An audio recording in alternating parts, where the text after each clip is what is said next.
In the quiet dawn of a colonial village, before most have stirred from sleep, a figure rises from his modest home and walks toward a small timber-framed shop. Inside, the smell of soot and metal hangs heavy in the air. The forge is cold, for now, but soon it will roar with life. This is no ordinary man. He is the lifeblood of the town, bending iron to his will with fire, sweat, and precision. Tonight, let us slip back into the 1700s, into the glowing embers and rhythmic clang of a colonial blacksmith's day. His work was hard but vital, and his world was warm, simple, and steady. The world is still dim as the blacksmith stirs beneath his thick woolen blanket. A rooster's call breaks the hush of dawn, faint and far away. In the loft above the workshop, where the blacksmith sleeps, the air is cool, almost chilly. The hearth fire that kept him warm through the night has long since burned out. Only ashes and a few faintly glowing coals remain. Tucked beneath the soot, he sits up slowly, rubbing his eyes. The floor beneath his feet is cold, the rough wood smoothened by years of footsteps. He reaches for a woolen tunic, its fabric well worn and smelling faintly of ash and iron.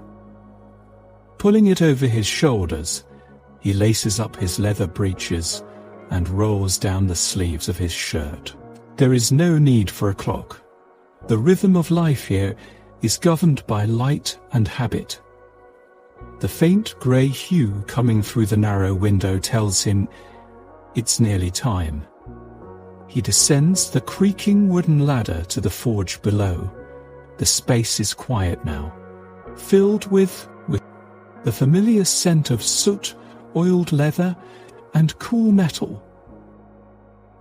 His tools rest on their pegs along the wall, hammers of different weights, tongs shaped for various tasks, chisels, punches, and swages. They are extensions of his hands. He knows each one by feel, not by sight. He moves to the hearth, a deep brick-lined cavity with a small stack of black coal and last night's remnants of cinders. He kneels and gently pushes the coals apart, exposing the faintest ember still clinging to life. He smiles softly. Not every morning offers such a gift, an ember that survives the night.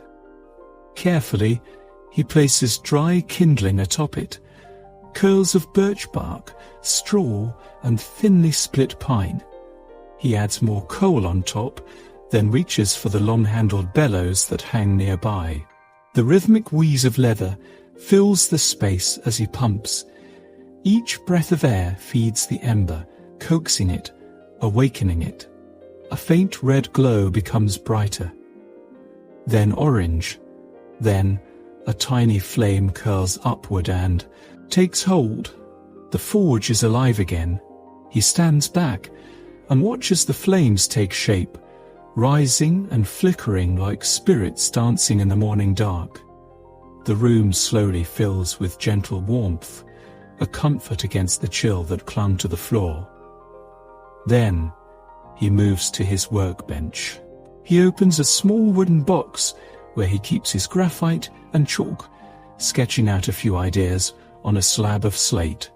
A new hinge for the carpenter, a replacement plough blade for a farmer down the road, and a horseshoe for old Martha's mare. Nothing urgent today, just the kind of slow, steady work he prefers. From a wooden shelf, he takes down a small loaf of bread wrapped in cloth and a wedge of firm cheese.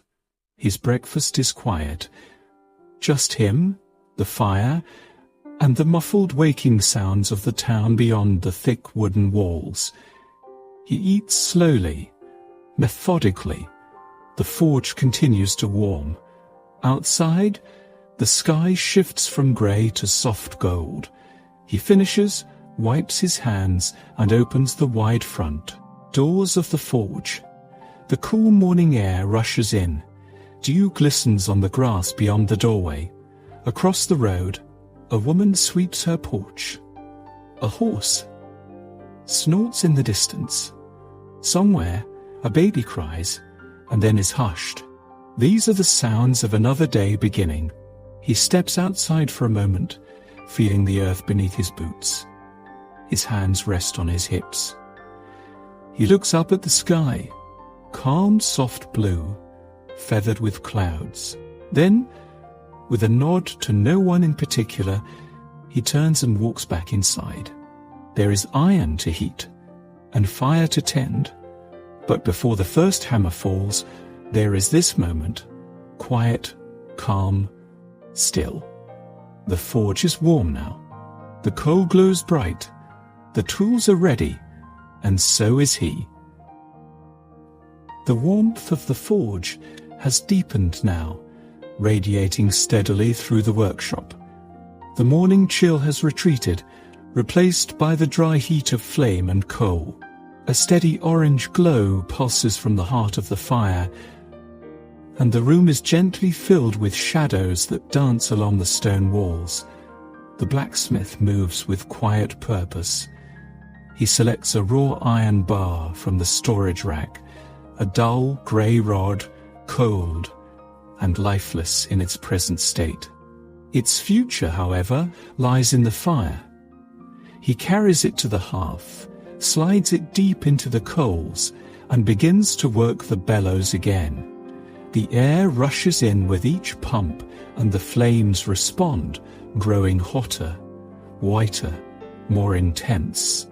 Soon the tip of the iron bar begins to change color. First, a dull red, then a glowing orange, and finally a brilliant yellow-white that signals it is ready. The metal, once so rigid, is now pliable. It waits to be shaped. He turns to his anvil, a solid iron block mounted firmly on a thick oak stump, its face worn smooth from decades of hammer strikes.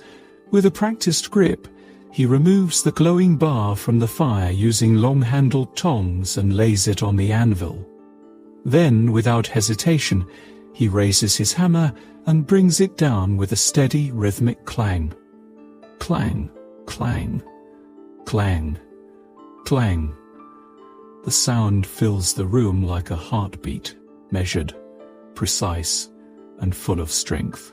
Sparks leap into the air with each strike, dancing briefly before fading into the forge floor. There is something almost meditative in the rhythm. Each swing is purposeful, each pause calculated. The blacksmith knows exactly how the metal must move, how it stretches and curves and thickens under heat and force. Today, he begins with a plough blade for a neighboring farmer. The old blade had worn thin, chipped from years of turning soil.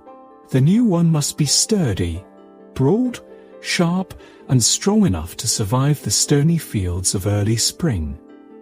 As he shapes the metal, he listens, not just to the sound of hammer and anvil, but to the fire, the iron, and the tool in his hand.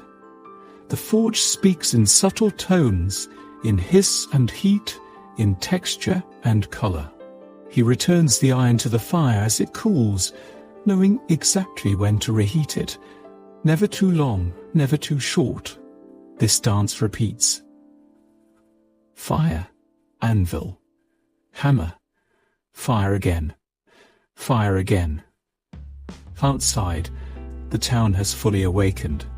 Hooves clop along the road as wagons pass. Children shout in the distance, chasing each other between homes. But in here, the blacksmith is in his world, one of flame and metal, one of patience and strength. He pauses briefly, wiping sweat from his brow with the crook of his arm. The scent of hot iron mingles with smoke and leather. The forge hums softly, like an old friend. Now the blade takes its final form. Its edges are neat, its curve deliberate, its weight balanced. He quenches it in a barrel of cool water. Hiss. Steam billows upward as the iron cools. The blade hardens, instantly locking into the shape he gave it. He lifts it up, inspects it, and smiles. It is not beautiful, perhaps, not like a silver brooch or polished lantern, but it is honest. It will serve. It will last. The first task of the day is done. But the fire still burns, the bellows still burns, the bellows still breathe, and the iron waits. He returns to the hearth and selects the next piece, a horseshoe blank. Old Martha's mare has a limp, and her hoof will need reshaping. But first, the iron must bend. He places it in the fire once more. The forge door creaks open as the blacksmith steps outside, the new horseshoes cooled and ready, resting in a leather satchel slung over his shoulder. The sun now stands high enough to bathe the village in soft light.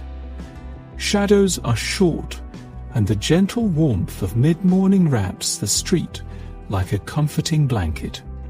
Chickens cluck nearby. A neighbor's laundry flutters on a line. The smells of baking bread and chimney smoke drift lazily through the air. Just across the lane stands a modest paddock, row-hewn rails, a patch of grass, and a weathered red barn with ivy climbing its side. Inside the gate stands old Martha, a gentle mare with a coat the color of oak bark and eyes like polished amber. She is calm and curious, ears flicking forward as the blacksmith approaches. Her left front hoof lifts slightly, favoring it. She remembers the ache, even if she can't name it. Martha's owner, a woman named Eliza, waves from the barn and walks over, apron dusted with flour from her morning baking. She's been limping a bit more this week, Eliza says softly. I think that old shoe's finally given up. The blacksmith nods.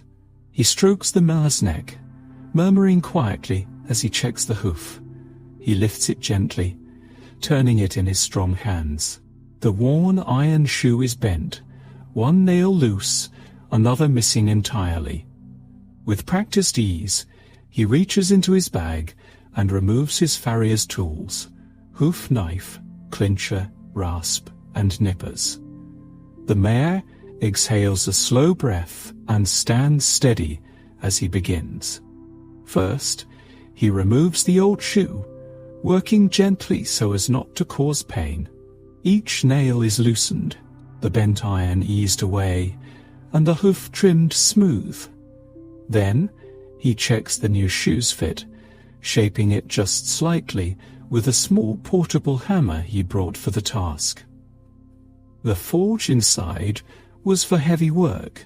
Out here, precision rules. He heats the shoe slightly at the forger's side brazier, just enough to shape it, and returns to the mare, with it still warm. The fit is perfect. One by one, the nails go in, angled just so, securing the shoe firmly to the hoof wall. Each tap is light and careful. Martha doesn't flinch. She knows these hands. He finishes with a rasp, smoothing the edges and double-checking for balance. There you are, old girl, he says quietly, stepping back. Martha lifts her foot once, tests it, and then sets it down with weight. The limp is gone. She nudges his arm with her nose, as if in thanks. Eliza smiles. She always likes your work better than mine. The blacksmith chuckles. She's got good taste, then. He accepts a small cloth-wrapped parcel from Eliza in trade, fresh bread, a jar of honey, and a pair of early apples from her tree. Not every job pays in coin. Often, it pays in kindness, in food, or in returned favors. With a gentle pat on the mare's flank, He turns and walks slowly back toward his forge. The sun continues its rise, and the breeze carries with it the soft hum of bees, the rustle of leaves, and the far-off clang of someone chopping wood. By the time he steps back inside, the fire is still alive, waiting. The mare's new shoes are on, and her steps are strong again. Just another part of the blacksmith's quiet, dependable day. The door to the forge swings open with a soft creak. The morning has deepened into late morning now, and with it comes the usual procession of visitors. Not in great numbers, not in a rush, but like the steady tide, the townsfolk come. First through the door is Mr. Talbot, the cooper. A tall, thin man with a curved spine and a face weathered by decades of barrel making. He carries with him the steel hoop from a wine cask, bent and cracked clean through on one side. Snapped right while I was sealing the top, he mutters, holding it out. Can't afford to lose another batch. Can't afford to lose another batch. The blacksmith studies the damage, nods silently, and places it on his workbench. Won't take long, he says. As the blacksmith begins working the damaged hoop, heating it, reshaping it, reinforcing its weak points, Mr. Talbot sits nearby on a stool. His hands rest on his knees, and his eyes drift to the fire. They don't speak much. They don't need to. The forge hums, the hammer sings, and the two men share the kind of comfortable silence that only long-time neighbours know. When the repair is complete, Mr. Talbot offers a small pouch of ground tobacco as payment, grown from his brother's plot downriver. He tips his hat, thanks the blacksmith quietly, and disappears back into the sunshine. Next is young Caleb, no more than 11, barefoot and breathless. He carries with him the broken iron hinge of his family's barn door. His hands are smudged with soot, his shirt untucked. Pa says it's no rush, but Ma says it is. Caleb says, holding the hinge like a sacred relic. The blacksmith smiles softly and takes it from him. Well, then, let's make your Ma happy today. He lets the boy watch as he works, shows him how the metal glows, how it bends, how the anvil shapes it like clay. Caleb leans in, eyes wide, asking questions about the toms, the quenching barrel, and whether the forge ever explodes. Only when I forget my lunch, the blacksmith jokes, drawing a giggle from the boy. When the hinge is ready, he hands it over, still warm to the touch. Tell your mother the wind won't get in tonight. Caleb nods solemnly and sprints off, iron in hand, barefoot on the road again. Later, Mrs. Prentice arrives with her kitchen cleaver, dull, rusted, and chipped at the tip. She's a stern woman, always wrapped in dark shawls, but today she brings him a jar of pickled onions in exchange. She stays as he sharpens and polishes the blade, occasionally glancing at the fire, murmuring stories of her husband's old service in the militia and the foxes that keep invading her root cellar. She leaves with a sharper cleaver and a slightly softened frown. By early afternoon, the forge has grown warm with more than just fire. It's full of voices, footsteps, laughter, and the gentle passing of time. Children peek in the doorway. A dog dozes in the sun outside. Somewhere in the distance, a fiddle plays, a tune too faint to follow. This is more than a workshop. It is a gathering place, a constant presence in a shifting world, and the blacksmith is its quiet anchor. By midday, the forge begins to rest. The fire, once roaring, is now banked low, still glowing but subdued. Its breath has slowed. Outside, the sun sits directly overhead, casting short, sharp shadows across the ground. The village, too, softens at this hour. The road outside is still. Doors remain shut. Even the birds seem quieter. Inside the forge, the blacksmith hangs up his apron and steps away from the hearth. His shoulders are broad, his arms strong, but there's a heaviness now, a tiredness in the way he moves that speaks of many years and many mornings just like this one. He reaches for the small cloth bundle Eliza gave him earlier, the morning's quiet trade.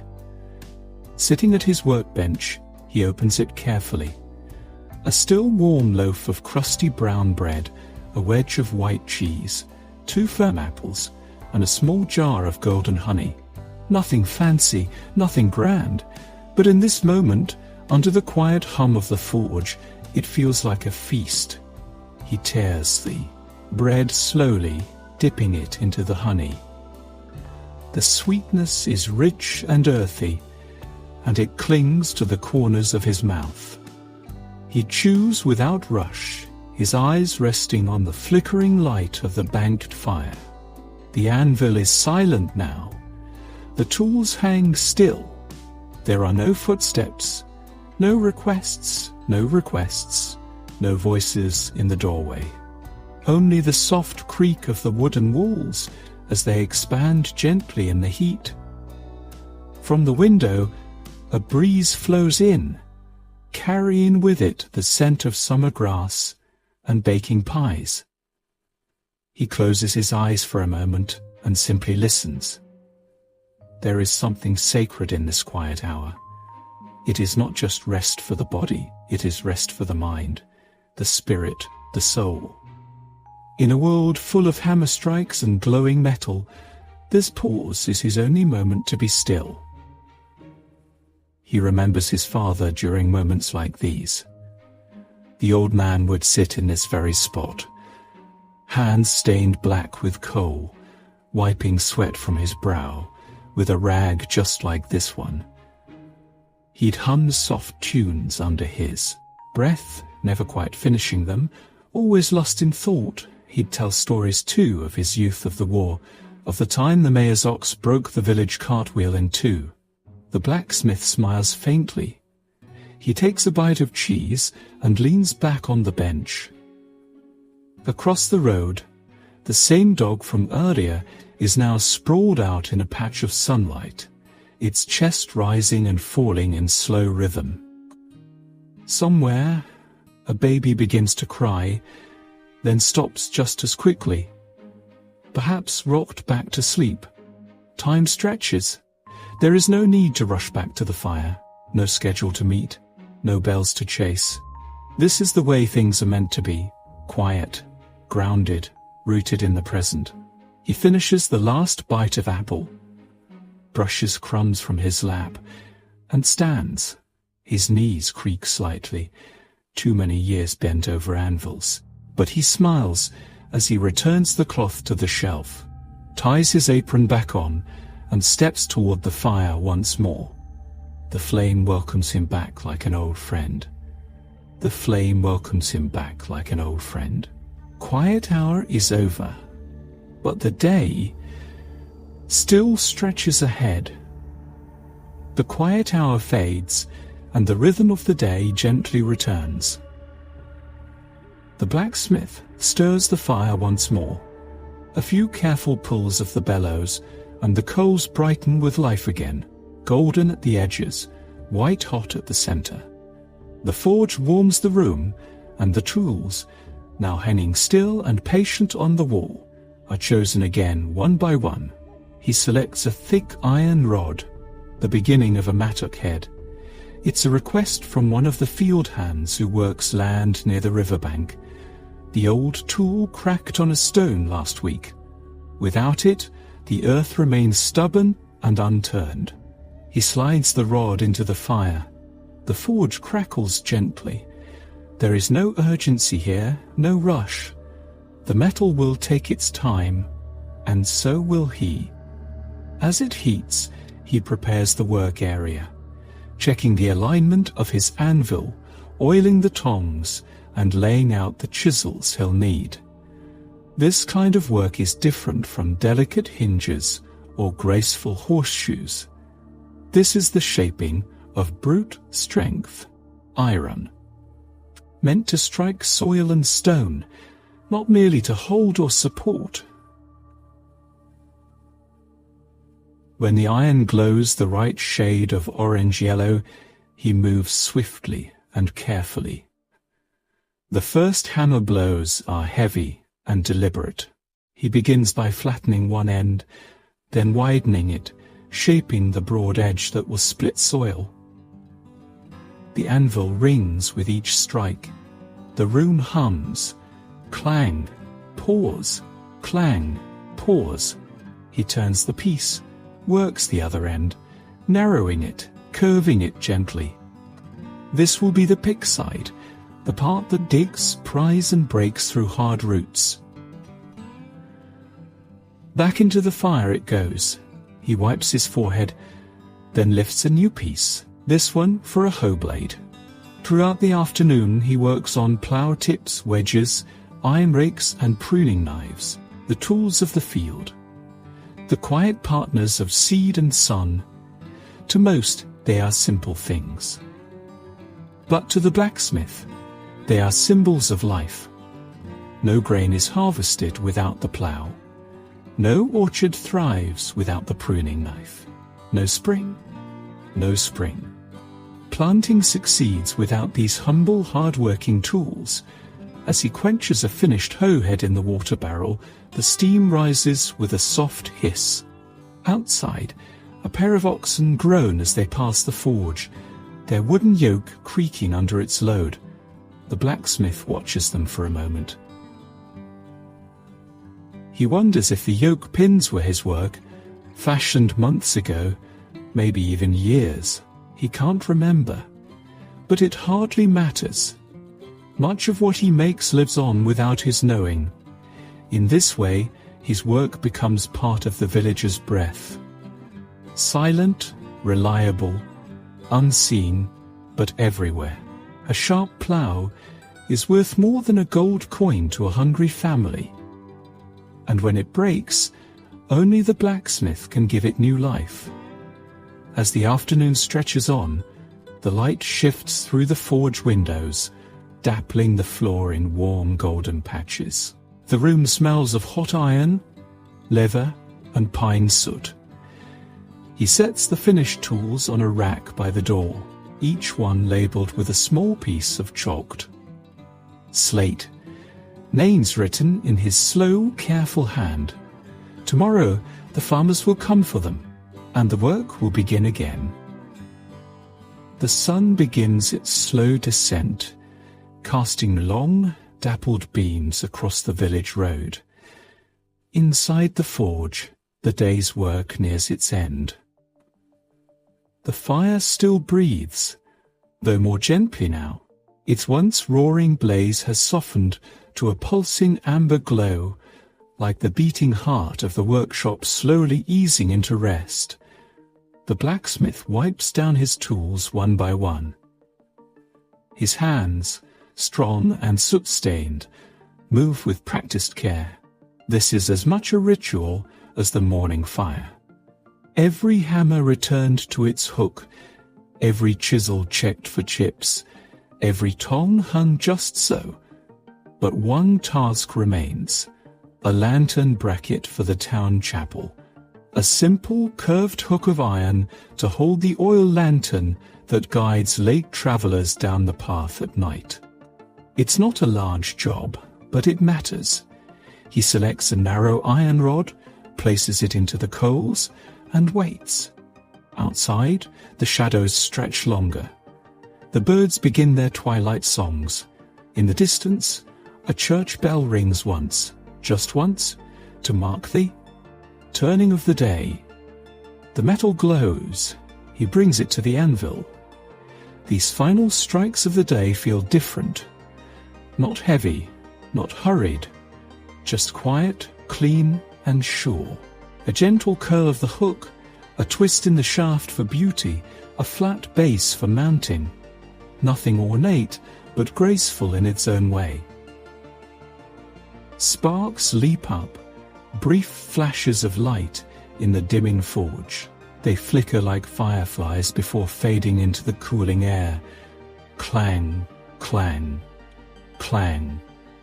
The bracket takes shape, curved like a shepherd's crook. A fitting shape, he thinks, for something meant to offer light. He quenches it softly. The steam sighs into the silence, and just like that, the last task is done. The blacksmith stands still for a moment, his arms resting at his sides. The forge is lit by the last light of day and the soft inner glow of coals. Shadows crawl slowly across the floor. The anvil gleams with a faint reflection of orange firelight. He sets the finished bracket on the bench, beside the breadcrumbs from earlier and the now empty jar of honey. Then he walks to the wide front doors and opens them both. The village outside is painted gold, fields bathed in amber, rooftops glowing, and children chasing each other in the road before their mothers call them in. The wind carries the scent of cooling earth, cut grass, and fresh biscuits from someone's oven. A neighbor waves. A cart passes slowly, its wheels rumbling over packed dirt. The blacksmith steps outside, his body tired but grounded. He breathes deep, his chest rising slowly. He watches the sun dip behind the tree line. Then, quietly, he returns inside. He banks the fire, pushing the coals into a small mound so they'll stay alive through the night. Not blazing, not burning, just warm enough to light tomorrow's flame. He climbs the creaking ladder to the loft above.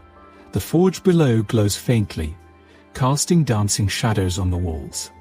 He washes his hands in a basin of cool water, dries them on a linen cloth, and sits on the edge of his bed. The sounds of the village grow faint, and the forge, like the day, begins to sleep. Night has arrived. Outside, the village is cloaked in soft indigo. Candles flicker behind windows. The distant clink of dinner dishes fades into the hush of twilight.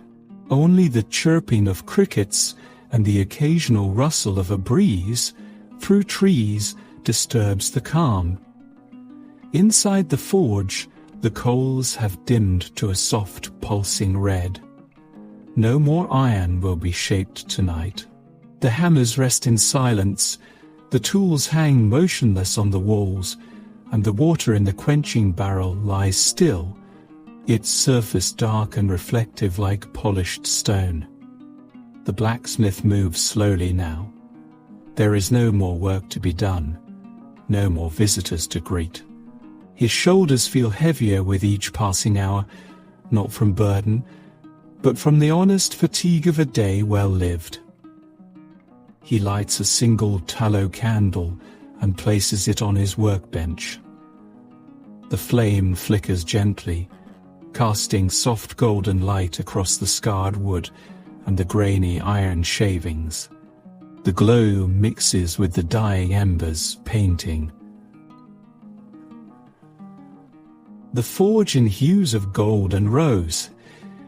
He sits for a moment at the bench, not to work, just to be still. The air smells faintly of ash and beeswax, with a trace of the sweet honey from earlier still lingering in memory. His hands, finally at rest, lie palm up in his lap, calloused, blackened, but calm. His eyes drift to the small things, the old nail caught between floorboards, the tiny scorch mark on the stool's leg, the faint outline of a handprint on the wall from some forgotten day. These marks tell stories too, quiet ones. The kind no one hears, but that remain. Above, in the loft, the linen bed waits. But for now, he lingers. He thinks of the boy who ran barefoot with the hinge, and of Eliza's mare, now walking soundly again. He recalls the curve of the lantern bracket, still resting on the bench, ready to hold light for someone else's journey. These things matter, not because they are grand, but because they are needed, because they last. Outside, a dog barks once, then settles again. A shutter creaks in the breeze. Somewhere down the road a lullaby is being sung, soft and low. The blacksmith rises. He moves to the hearth and nudges the coals gently with the poker, just enough to gather the last heat into a single mound. He places a few dry chips of kindling beside it, not to burn now, but to catch quickly in the morning. The fire is not out, only sleeping. He lowers the candle's flame into the small tin lantern that hangs near the ladder and climbs quietly to the loft. There, in the small room above the forge, he washes his face in cool water, removes his worn leather apron, and sets it on a peg by the wall. The bed is simple, just linen sheets, a wool blanket, and a straw-filled mattress, but tonight it feels as soft as any feather bed. He sits for a moment, looking down through the loft railing. Below, the forge glows like the inside of a seashell. Soft, dim, alive. He blows out the lantern. Darkness settles around him like a blanket. Outside, the stars begin to emerge, first a few, then 1,000, scattered like seeds across the night sky. And within the walls of the forge, the embers sigh their final warmth. Sleep comes easily, and the day, quiet.